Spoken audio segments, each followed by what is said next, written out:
Hi, I'm Rika from Rika's Crafty Creations, and in this video, I'm going to give you 5 tips on how to make your tree setup easier and faster. So let's get into it. Tip number 1 is to put a piece of either cardboard or poster board underneath your tree stand. You can see on my floor, it's I don't know, like the floor is uneven. It's kind of like that tile and all that stuff. So to put my tree stand on the floor by itself makes it very hard to move.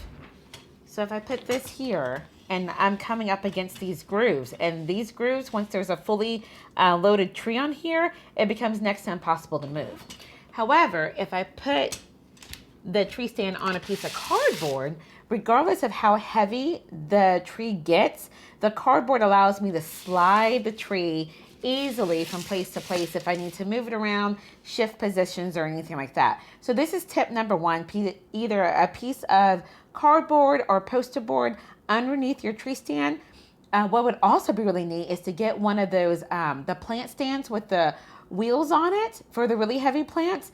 That would also be awesome. That would make it really, really easy to move your tree if you just need to move it while you're decorating it, to get around it. For any reason you need to move your tree, this just makes it really easy to get it positioned.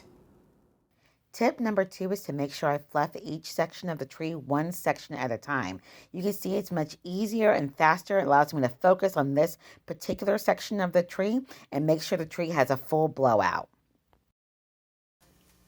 My tree is pre-lit, and what I have done to avoid the annoyance of trying to look for the ends and how they plug together is I have labeled them. So I took some ribbon, old ribbon, and just tied it around the cord. And that way I can find the cord. A bonus tip would be to use ribbon that coordinates with whatever tree color scheme that you're going to use. If this is going to be tree using these color schemes, I can leave this ribbon on here throughout the season, and I can go ahead and I can find the plugs and unplug it easily. Then you can just use whatever color ribbon you're using to decorate with your tree, and then when it's time to put the tree away, you can easily find your plugs. So that's another tip. Just go ahead and tie ribbon around your plugs to make it easier for you to find. Tip number 4 is using a chair to make your fluffing easier. It's really that work smarter, not harder. The chair allows you just to save your legs, save your back, and just makes it overall easier to get everything done. Tip 5 is using an extra tree stand to fluff the top part of your tree. You can see it's so much easier and faster and will keep you off the ladder for longer than you have to be. Now you have a fully set up tree, and now you're ready for decorations. Hope you enjoyed this video. Don't forget to like and subscribe, and see you in the next one.